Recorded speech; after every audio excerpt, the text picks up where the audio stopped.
Comentarios y opiniones vertidos en el siguiente programa son de exclusiva responsabilidad de sus coproductores e invitados. El siguiente es un programa clasificación O, de opinión. Categoría A, apto para todo público. Frente Radiosa. El conflicto no es karma, es democracia. Complicamos la discusión. Hablamos de política. No lo soñé.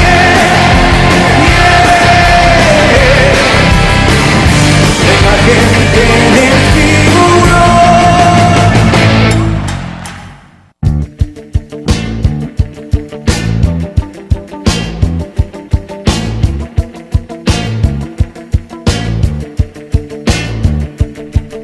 Bienvenidos todos y todas al segundo programa de Frente Radiosa, un espacio donde complicamos la política porque de eso se trata. Mi nombre es Jairén Noriega y me acompaña en la conducción Cristian Pino. Hola, Cristian. Hola, Jai. Buenas tardes a toda la audiencia de Pichincha Universal 95.3. Es viernes 7 de febrero de 2019 y siendo las 18 horas con un minuto, comenzamos Frente Radiosa, porque la política no es karma, sino democracia. Hablamos de frente. Les recordamos que esta es una coproducción de Ecuador para Largo, el Foro de los Comunes, Aquí sí hay texto y Frente Aurora. Pueden encontrarnos también en nuestras redes sociales, Facebook, Twitter e Instagram como Frente Radiosa. Sin más preámbulos, comenzamos. Hoy conversamos, analizamos, debatimos si de cara al 2021 en el país es posible pensar en la estructuración de alianzas o pactos de convivencia mínimos, o si dada la fragilidad de las instituciones, la democracia misma está en riesgo en el país. Ecuador 2021, unidad a la Argentina o golpe a la boliviana. El panorama político actual nos presenta, por una parte, un tablero político fragmentado en el que diversos sectores se hacen llamados a la unidad para enfrentar los próximos comicios. Por otra parte, y como pocas veces habíamos podido observar en los últimos años, hay un deterioro evidente de las instituciones del país. Procesos irregulares para quitar o poner autoridades, 2 vicepresidentes fuera, jueces removidos a medio periodo, el presidente del Consejo de Participación Ciudadana, que es una autoridad de elección popular, removido de su cargo, y así podríamos seguir toda la tarde, Jairen.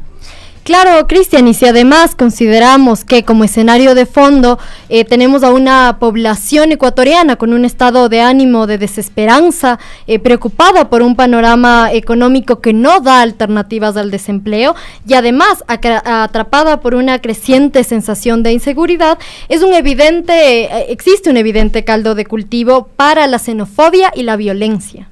En ese contexto cabe preguntarse si el actual panorama político nos permite augurar un proceso electoral pacífico y democrático con consensos mínimos y posibles alianzas electorales, o si por el contrario las condiciones que se continuarán deteriorando de tal modo que la democracia misma se ponga en juego. Ecuador 2021, unidad a la Argentina o golpe a la boliviana. De esto conversaremos hoy en Frente Radiosa y para ello nos acompañan en nuestro primer segmento de entrevistas Política de Frente, Yura Serrano, y en nuestro segundo segmento de debate, Política Radiosa, Franklin Ramírez y Tania Hermida. Sin más preámbulos, entonces comenzamos. Iniciamos con Política de Frente. Política de Frente, porque la política es cambio y conflicto.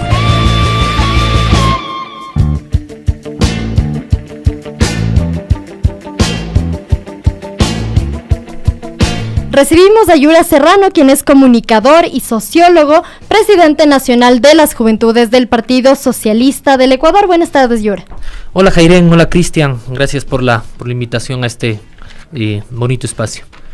Muchas gracias por aceptar nuestra invitación. Entremos ya en materia. Considerando que estamos en un año preelectoral, ¿es posible afirmar que las elecciones y que el escenario electoral ya están aquí, que ya estamos viviendo casi que las elecciones? Yo creo que evidentemente sí, pero no solo.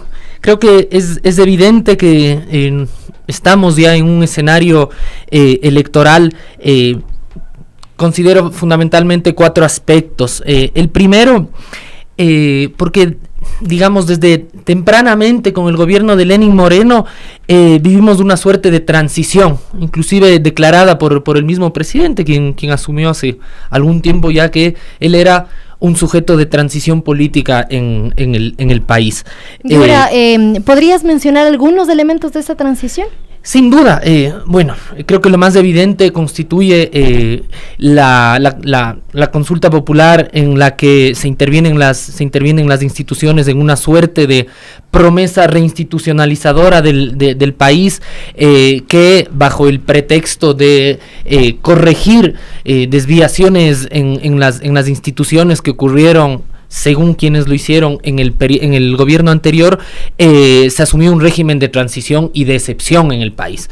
De transición en términos de que este es un gobierno débil, es decir, que no tiene autonomía política para ejercer gobierno precisamente y conducción política, y de excepción porque la consulta popular habilitó la posibilidad de que en este país se gobiernen, entre comillas, las instituciones a golpe de buenos criterios y obviamente voluntades de sectores que precisamente no ganaron las elecciones. ¿Transición de dónde hacia dónde?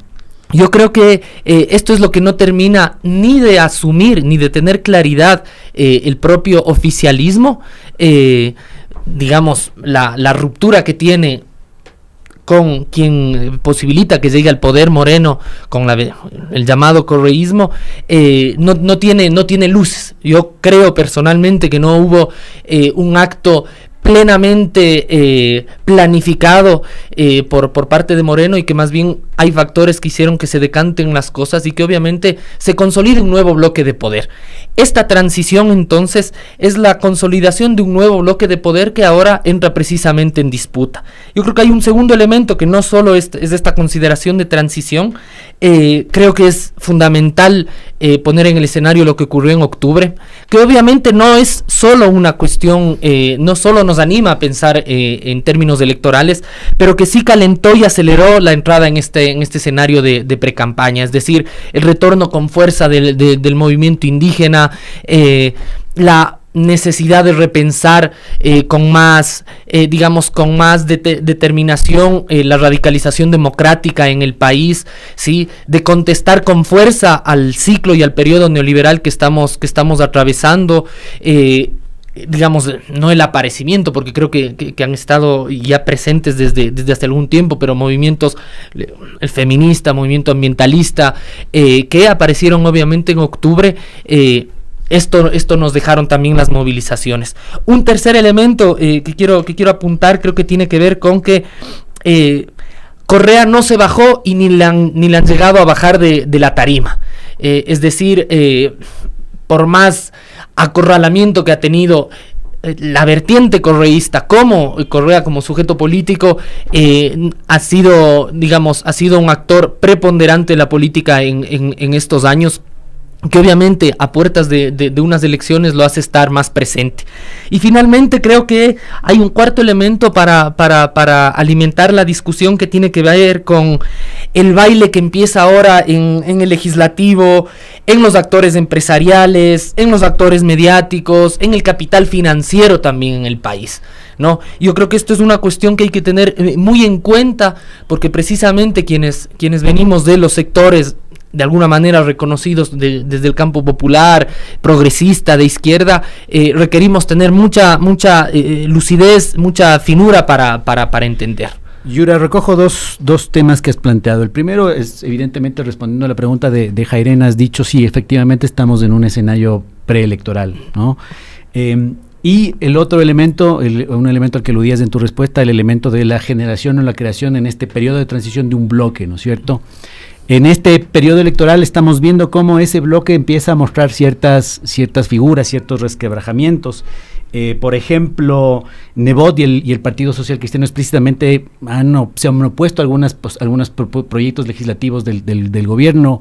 Guillermo Lasso y Creo han anunciado su rompimiento de un pacto con el gobierno. Y un elemento que nos ha llamado mucho la atención tiene que ver además con el bloque relativo al empresariado. Hemos encontrado una declaración de Patricio Alarcón, presidente de la Cámara de Comercio de Quito. En una entrevista en Diario Expreso se despacha la siguiente declaración, que me permito leer textualmente. Pablo Alarcón señala: lamentablemente, y no es nada malo, no es nada personal, refiriéndose al ministro de Economía y Finanzas, Richard Martínez, cómo no entiende lo que es tener que pagar un rol de pagos, o como no entiende lo que es tener que pagar un rol de pagos, lo que es mantener inventarios, mantenerse en día con los proveedores, toma decisiones contrarias al beneficio del sector empresarial y de los ciudadanos del país. Pensamos diferente, dice que piensan diferente el ministro de Economía, y está bien, yo respeto eso. La ciudadanía tiene que entender que nosotros no promovemos las ideas que tiene el ministro de Finanzas. ¿Cómo poder explicar estas declaraciones de Pablo Alarcón cuando, al menos desde una perspectiva, Patricio Alarcón, cuando al menos desde una perspectiva vista desde fuera, había una fuerte alianza y una fuerte compenetración de los sectores empresariales con este gobierno? Sí, yo creo que hay algunos elementos aquí que observar, no solo con lo que ocurre en la palestra, digamos, mediática, sino en política, necesario y fundamental ver también lo que ocurre tras bastidores, y son al menos tres cosas que quisiera mencionar. La primera, cuando decía que estamos evidentemente ante un escenario electoral, pero no solo es justamente ante eso. Es decir, la transición del gobierno de Moreno nos avienta hacia un desplazamiento también de un bloque de poder que la consigna inicial era la proscripción política, si quieres, de la primera fuerza política del país durante los últimos 15 años, ¿sí? En la que obviamente puede generar mayor confluencia. Es decir, los llamados al diálogo, la unidad para la consulta popular, varias consignas que fueron finalmente hay que bloquear a la primera fuerza política del país. Pero obviamente esta transición nos avienta ante un escenario que es, bueno, de alguna manera, entre comillas, esto habrá que preguntarse, se logró bloquear a la primera fuerza política. Obviamente hay alguien que quiere ocupar ese lugar, que quiere sentarse a la mesa. Y esto es, obviamente, afloran, creo yo, diferencias estructurales de los gremios, es decir, la declaración. Una pregunta, Yura, y es que Richard Martínez se vendía como un ministro capacitado precisamente por venir del sector empresarial. Entonces, ¿a qué se está refiriendo Patricio Alarcón cuando plantea que hay diferencias ideológicas? ¿Cómo es eso posible? Un matiz a eso fundamental es que obviamente si bien Richard Martínez ha sido presentado como un hombre de el gremio de los empresarios, lo que acota Alarcón es que Martínez no ha sido nunca un empresario. Yo creo que aquí sí hay primero una diferencia clara que apuntar, es decir, Martínez ha sido formado, empleado de los empresarios, un empleado formado para ser un representante gremial por el empresariado, y esto lo quiere hacer evidente Alarcón. Y que segundo, también hay diferencias de carácter, estructural, que yo quería decirlo, es que en los representantes gremiales del empresariado también ha existido diferencias. Es decir, las cámaras de comercio con las cámaras de industriales no necesariamente han estado de acuerdo siempre. ¿Les importó entonces avanzar más hacia la descorreización, oponerse al correísmo, que pensar efectivamente en los objetivos nacionales, en los objetivos de país? Que han sido diferencias que han tenido también históricamente. Es decir, cuando en el país se ha dicho con frecuencia que no cristalizó un pacto de élites justamente a escala nacional para consolidar un proyecto propio de las élites, tiene que ver mucho con esto, y que ahora aflora precisamente porque sienten que tienen, las condiciones, que se acerca a un escenario en el que pueden mejorar sus condiciones para llegar, al menos en términos políticos, a condicionar esto. Entonces, eso creo que es fundamental entender, y por eso el baile que decía que se viene en términos de en el legislativo, pero también en los otros sectores. Yo creo que aquí hay algunas preguntas que apuntar. Uno, ¿qué busca precisamente el gremio empresarial? Y si es que se puede hablar de una postura única y homogénea en ellas. Con lo que hemos discutido hasta ahora, creo que justamente hay una fisura ahí. Habrá que ver a qué proyecto en términos electorales pliega el empresariado.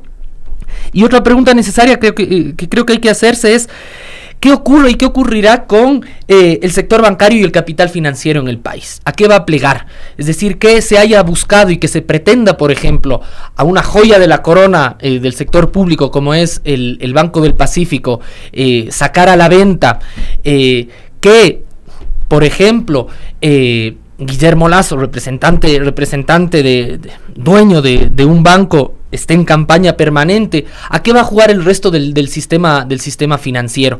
Yo creo que esto sí nos da una pista para pensar la imposibilidad de un pacto, al menos ahora, entre dos representantes de la derecha guayaquileña, como es Nebot y Lasso, que creo que esto está sí subyacente en la discusión. Yura, en este contexto de fragmentación, el vicepresidente dijo en una entrevista, voy a citar textualmente: voy a China a promocionar estos productos, y si regreso con coronavirus por promover nuestra marca, regreso contento igual. Esto podría ser leído banalmente, como por ejemplo lo hicieron los 4 pelagatos, quienes han dicho que esto es simplemente un guiño electoral. Sin embargo, si nosotros hacemos una lectura un poco más compleja, también podría leerse como un guiño al sector exportador. ¿Qué piensas tú? Efectivamente, creo que hay uno, digamos, más allá de lo jocoso que pueda representar la frase del vicepresidente, hay claridad en que su figura constituye y representa una agenda del empresariado del que proviene y que lo respalda y que lo puso donde está. Esto por claridad de varias fuentes que lo han sostenido a lo largo de este tiempo.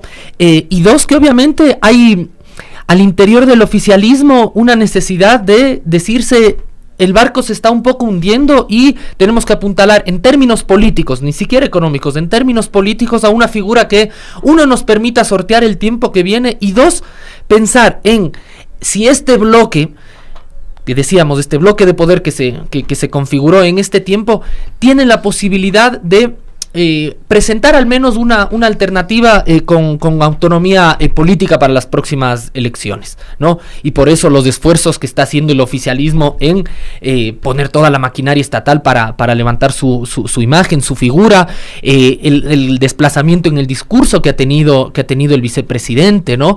Entonces yo creo que también hay una apuesta ahí interesante que están haciendo los mismos sectores empresariales. Por eso no creo que hay claridad y se requiere mirar y observar con mayor complejidad lo que se viene. Yura, estamos hablando de fisuras en el bloque de poder, ¿no?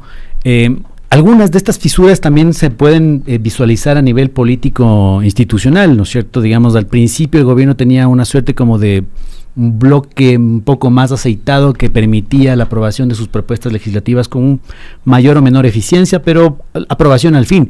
Ahora esa situación ha variado un poco. Por ejemplo, qué sé yo, en el Código de la Democracia no tuvieron la misma eficiencia para aprobar todo el bloque o todo el contenido normativo que les hubiera satisfecho. Por ejemplo, no se aprobaron las reformas de las circunscripciones electorales. Como joven militante del Partido Socialista, presidente nacional de las Juventudes Socialistas, ¿cómo ves tú la organización interna de los partidos políticos, de los movimientos políticos? ¿Cómo ves el comportamiento de los actores políticos tradicionales? ¿Qué opinión te merecen las mismas reformas recientes al Código de la Democracia? ¿Son reformas que garantizan más democracia o simplemente reflejan una reacomodo, una repartición de las normas electorales?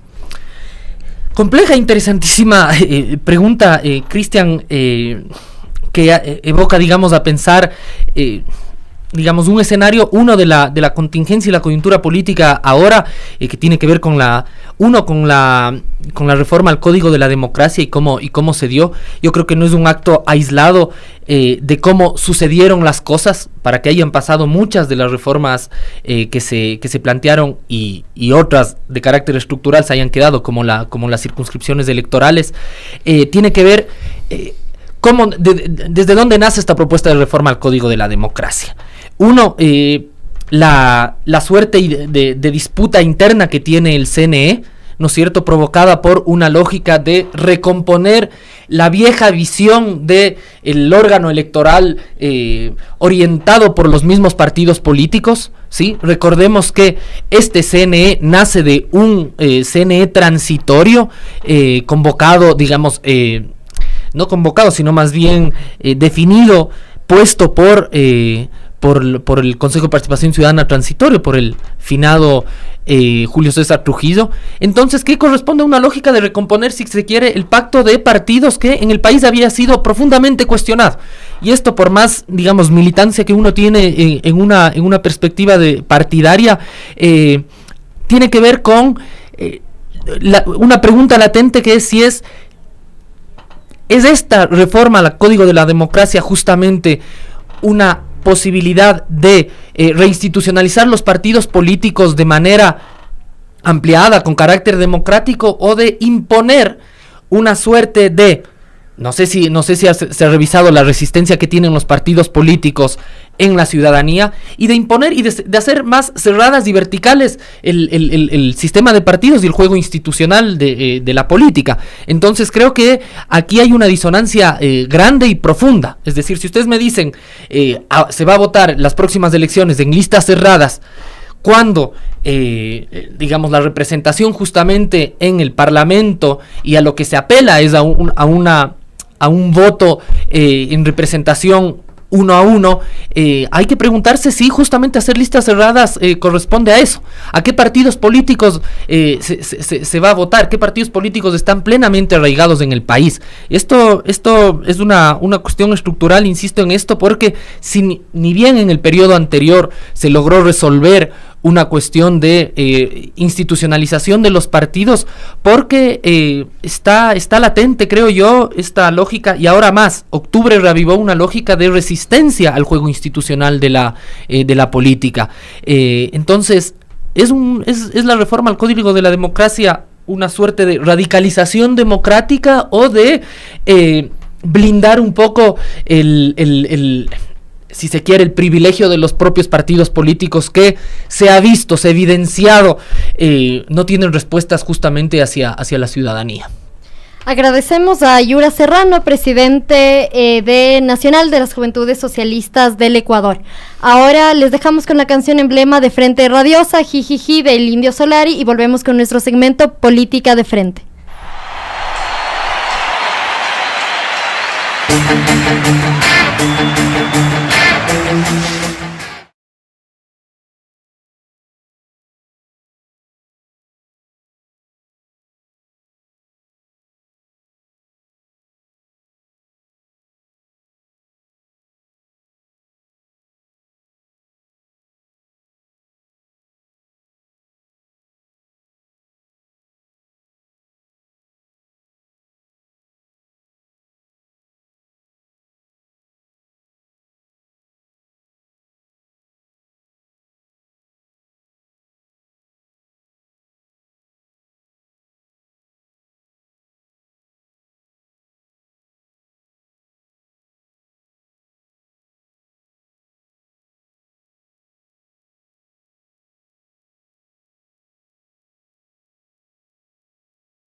Empezamos nuestro segmento Política Radiosa. Damos la bienvenida a Tania Hermida, quien para mí no necesita presentación. Sin embargo, si hay alguien que no la conoce, Tania es militante de izquierda, ex asambleísta constituyente y tal vez la directora de cine más exitosa del país. Tania. ¿Qué tal? Buenas tardes. Muchas gracias por la invitación. Creo que es clave conversar para forjar unidad en estos tiempos convulsos. También damos la bienvenida a Franklin Ramírez, sociólogo y docente de Flaxo. Desde su perspectiva, Tania, Franklin, se va dibujando ya el panorama político en el país. ¿Cómo describirían ustedes la situación actual que estamos viviendo? ¿Las organizaciones políticas se encuentran en posibilidad de construir alianzas, acuerdos electorales, o estamos en un clima de polarización donde la institucionalización que en el cauce democrático en este momento se encuentra un poco a la deriva? ¿Viviremos alianzas a lo argentino o golpismo a lo boliviano, considerando esto segundo, que el Consejo Nacional Electoral se encuentra en franca disputa, ¿no? Su presidente ha sido llamado a un juicio político que no pasó gracias a votos, entre otros partidos de la Revolución Ciudadana, está enjuiciada por Creo, y además el día de ayer esta institución emitió un comunicado donde manifiesta que el Ministerio de Finanzas se ha negado a transferirle el presupuesto operativo para este año. Franklin, bienvenido. Gracias por la invitación. Sí, se está hablando, a mi modo de ver, quizás aceleradamente y precipitadamente de escenarios electorales, coaliciones y eventuales candidatos, sin tomar en cuenta el escenario político, el escenario democrático que vive el país en un clima de fragilidad, deterioro del Estado de Derecho, falta de independencia entre poderes y claramente instrumentalización de las instituciones centrales contra adversarios y opositores políticos del régimen, ¿no? Entonces, a mí me parece que antes de acelerar la lectura en clave de encuestas, coaliciones, etcétera, es fundamental estudiar bien ese escenario de fragilidad democrática, que es una dinámica que no está solo presente en el Ecuador, sino que también tiene unos ribetes regionales. Claramente el caso boliviano es ejemplar al respecto. Hay una crisis del pacto democrático que se había logrado en la transición de los 80s. Me parece poco atinado y poco responsable política e intelectualmente hablar de alianzas sin hablar de este deterioro de la democracia. ¿Y en qué se cristaliza, a tu criterio, Franklin, ese deterioro de la democracia? A partir de la consulta popular de 2018 hubo progresivamente un copamiento del poder ejecutivo de las instituciones, una instrumentalización fundamentalmente la justicia contra un adversario. La dinámica del ajuste estructural, el papel del Fondo Monetario en la reprogramación económica del país no pasó los filtros del Parlamento ni de la Corte Constitucional. Sin espacio democrático, la gente acudió a la calle en octubre y la represión fue feroz y nunca reconocida por el gobierno, aún a pesar de los informes de Naciones Unidas y de la CIDH. Se aceleró, por el contrario, la persecución y el acoso judicial a dirigentes políticos, dirigentes de movimientos sociales, y en lo posterior, como decías tú hace un momento, se ve una batalla feroz por el control del CNE, en un momento que todas las figuras del bloque de poder lucen bastante deslucidas en las encuestas. Gracias, Franklin, nos quedamos con eso, vamos a un corte comercial y volvemos luego de la pausa en este debate.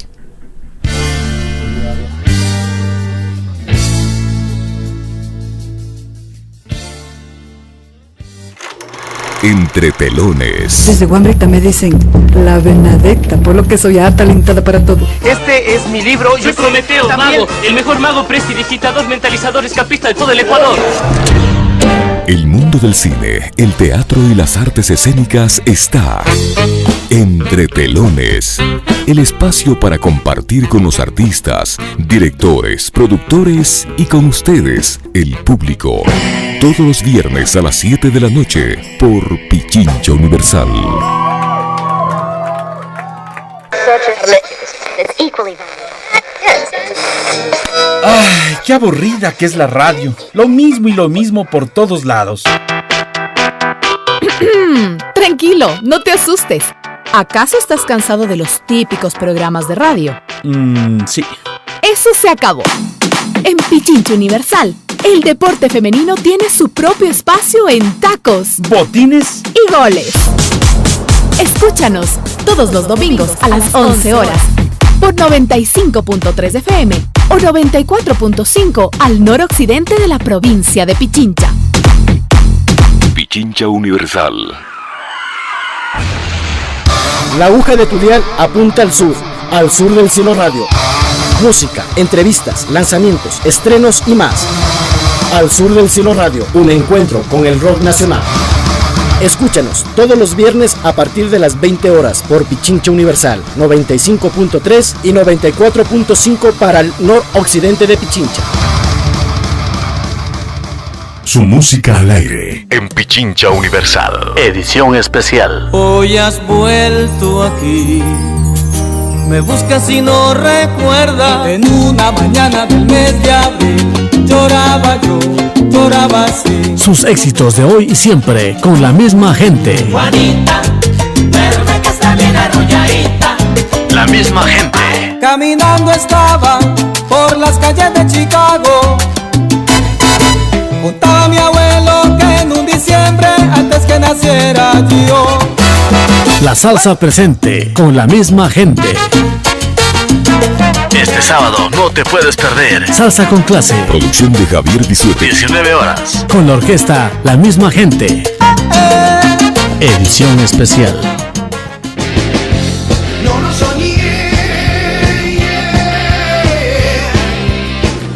Se enderezó y brindo a tu suerte. Seguimos con nuestro programa Frente Radiosa. Les recordamos que estamos en la señal de Pichincha Universal 95.3 FM. Además pueden vernos a través de Facebook Live de Pichincha Comunicaciones, a través también del Facebook Live de nuestras redes sociales, Twitter y Facebook. Y en este segundo programa se suma a nuestra transmisión Línea Dura, que es un medio de comunicación que tiene como base New Jersey. Así que un saludo a todos nuestros radioescuchas en el otro lado del continente. ¿Dónde están? Están más arribita nomás. Bueno, Cristian. Tania, Franklin nos ha hablado de una suerte de deshonestidad intelectual si es que se piensa primero en hablar de alianzas o pactos electorales sin antes hacer un análisis del escenario de fondo, en el que además él visualiza una acelerada pulverización de las instituciones democráticas. ¿Cuándo crees tú que comenzó esta pulverización de las democracias, de las instituciones democráticas? ¿Quién es el responsable? ¿Por qué ha habido una fragmentación tan acelerada de las instituciones? Sí, a ver, yo creo que en ese sentido yo me atrevo a ser bastante pesimista en términos de cuál es nuestro debate ahora, ¿no? Porque efectivamente podemos ponernos a hablar de 2021 y de cuál va a ser las alianzas o los pactos o los frentes de unidad, y sin embargo yo creo que estamos en un momento extremadamente complejo para la ciudadanía, en donde hay una tan evidente descomposición de los pactos de convivencia en común. Una descomposición que yo creo que empieza justamente con la ruptura del pacto democrático básico, que es que un presidente electo de alguna manera respete la voluntad de su elector, ¿no? ¿Tú crees que es allí donde empieza? ¿No podemos pensar en un deterioro anterior?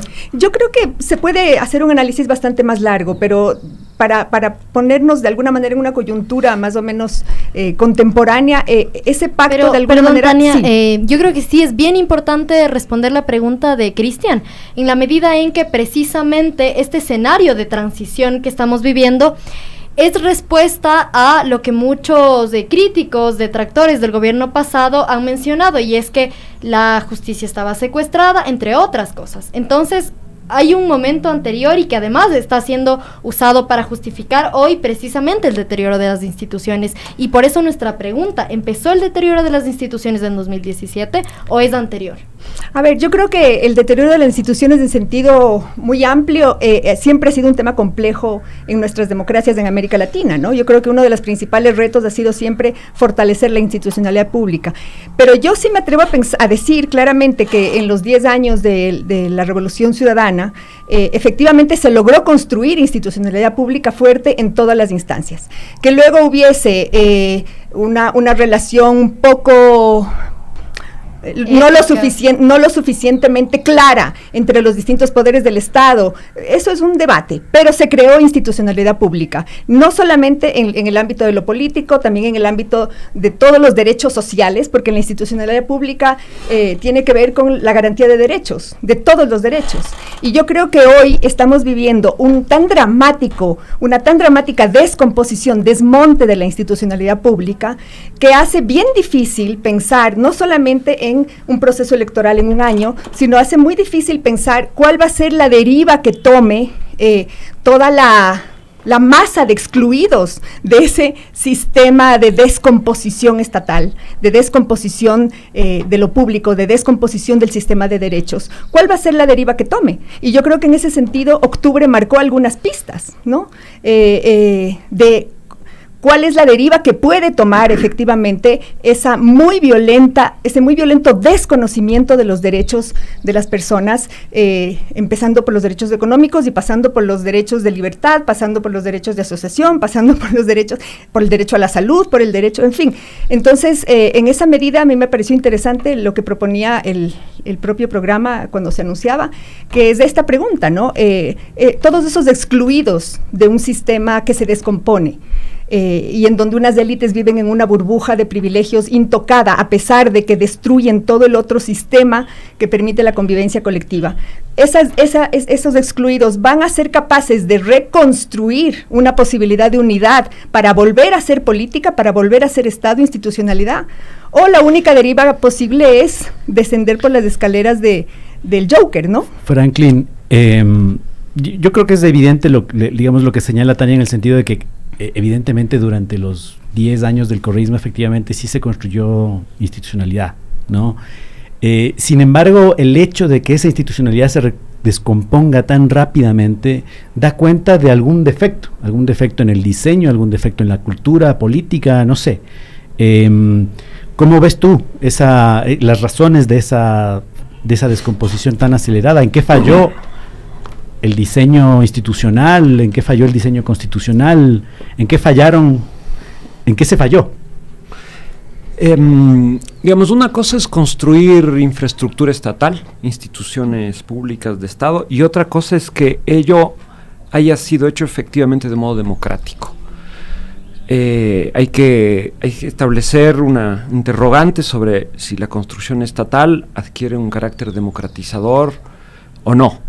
En mis trabajos yo detecto que hubo una primera fase que se ligada a la propia Asamblea Constituyente, que articuló retorno y construcción de institucionalidad, retorno del Estado y construcción de institucionalidad con procesos de democratización en el marco de la capacidad del Estado de absorber las demandas sociales y convertirlas en políticas públicas.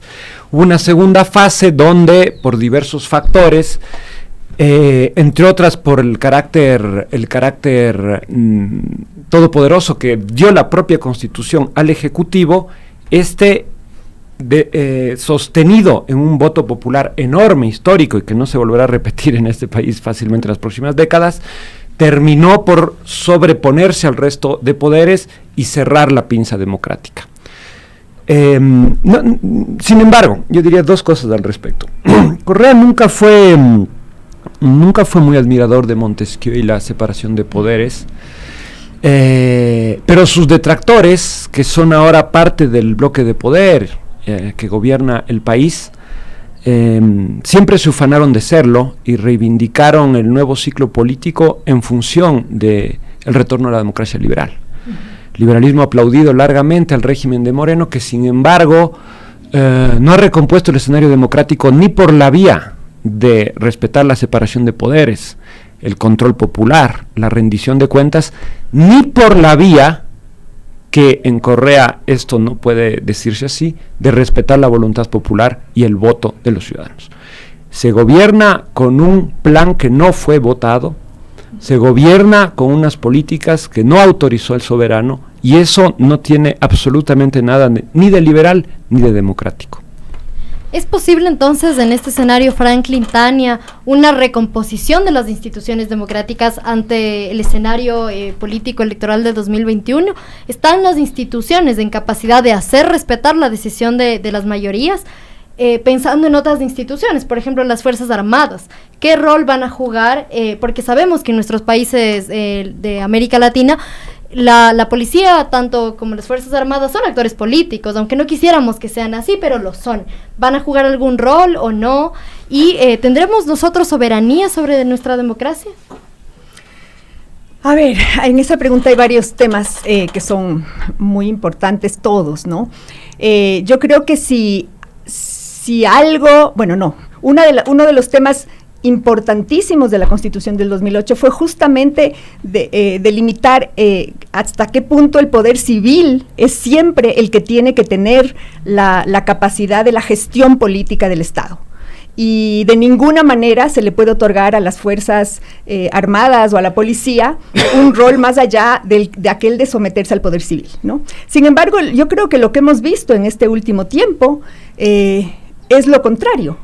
Empezamos a ver de manera dramática cómo tanto la ministra de Gobierno como el ministro de Defensa empiezan a tener un discurso por el cual se vuelve a otorgar de alguna manera un rol casi protagónico a las Fuerzas Armadas, a la policía, como garantes, ¿no? Cuando en estricto sentido la gran convulsión que está viviendo el país es el resultado del desmonte de las organizaciones civiles, de la política pública y del desconocimiento de parte del gobierno y de sus aliados, que ahora, como decían en el segmento anterior, están saliendo despavoridos para no parecer aliados, pero lo han sido y han construido con el gobierno ese estado de cosas que ha permitido una vulneración de derechos sistemática. Entonces, desde mi perspectiva, la única forma de que en el Ecuador retome un cauce democrático es que desde hoy se empieza a tener clara conciencia de que la deriva en la que estamos, que implica un desmonte y una descomposición del sistema político como tal, es muy grave y supera totalmente el problema o la disputa entre izquierdas y derechas, entre partidos, entre alianzas. No puede haber elecciones de alguna manera democráticas en el Estado en el que está secuestrada todos los actores políticos y la ciudadanía. Es decir, no sé si ahí quieres tú tomar la puesta. O sea, a mí me parece clave advertir que la crítica desde el campo de los sectores sociales, de la izquierda, los sectores populares, a este gobierno, fue acelerándose a medida que avanzaba la agenda de ajuste estructural. Entonces hubo claramente una recuperación de la memoria antineoliberal de los sectores populares para confrontar este régimen. Yo no estoy tan segura con esa afirmación de que, digamos, los sectores populares tengan una conciencia antineoliberal. ¿Es antineoliberal o es antiajuste, que no es necesariamente lo mismo?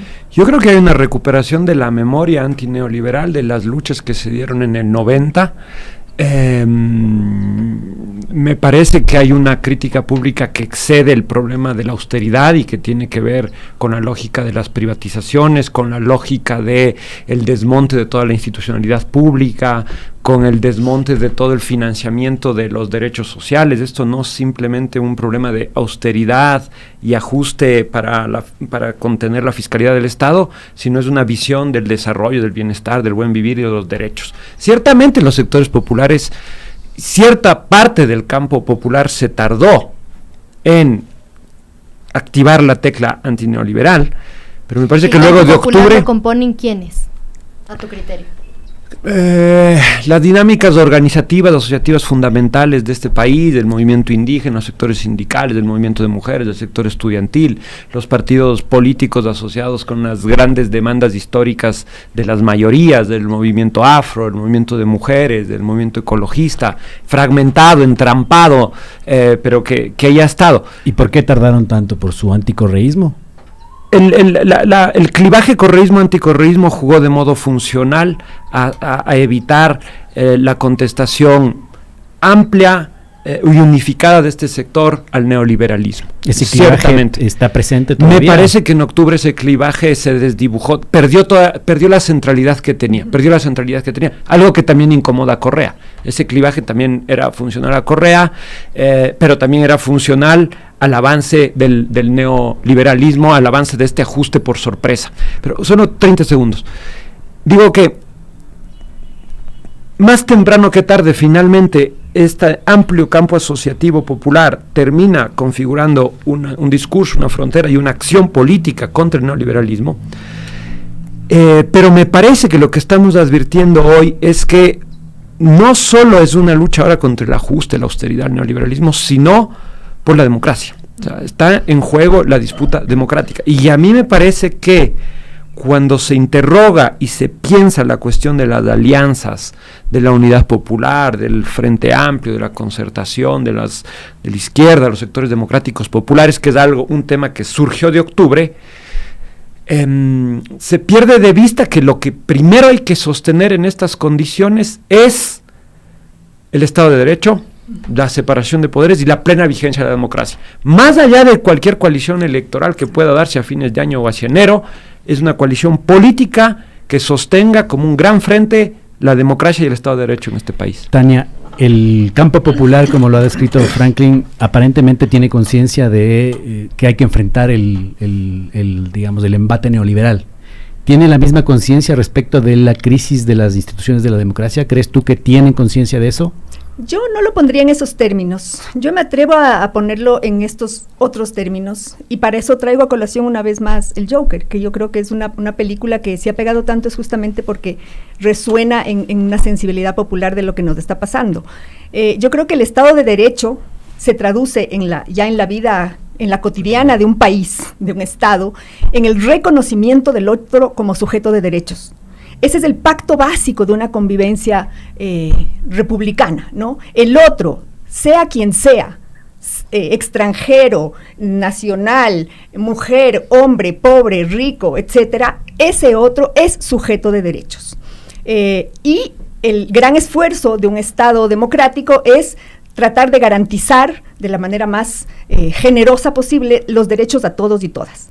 ¿Qué ha pasado en estos últimos 2 años y tanto de este gobierno? Que se van no solamente desmontando las instituciones que garantizarían los derechos, sino que ya en octubre de manera directa se desconoce, incluso de manera, digamos, obscena, se desconoce la muerte del otro, ¿no? Se desconoce al otro como una víctima. Lo hemos visto en estos días, de una manera obscena, sin ningún tipo de pudor. No son 11, son 10.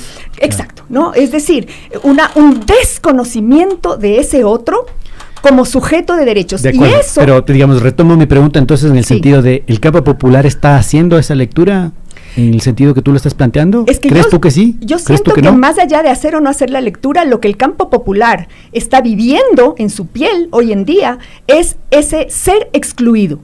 Ser excluido de la lista de muertos, ser excluido de la lista de personas que deberían recibir atención primaria, ser excluido las mujeres de los presupuestos que implicarían reducir la violencia contra las mujeres, ser excluido, quedar completamente al desamparo, como es un Estado neoliberal en donde se reduce completamente la capacidad del propio Estado de dar solución a los problemas, y ese desconocimiento del otro como sujeto de derechos va generando necesariamente, desde mi perspectiva, y lo vivimos en octubre, y lo vivimos con la piel aquí en el arbolito todos los días, vivimos en octubre como esa unidad de los excluidos, esa unidad, que no es solamente la exclusión económica, ¿no?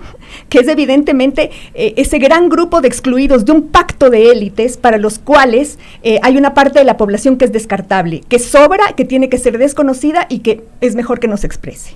Entonces, las personas que padecen este desconocimiento del poder, como lo están padeciendo, lo reconocen.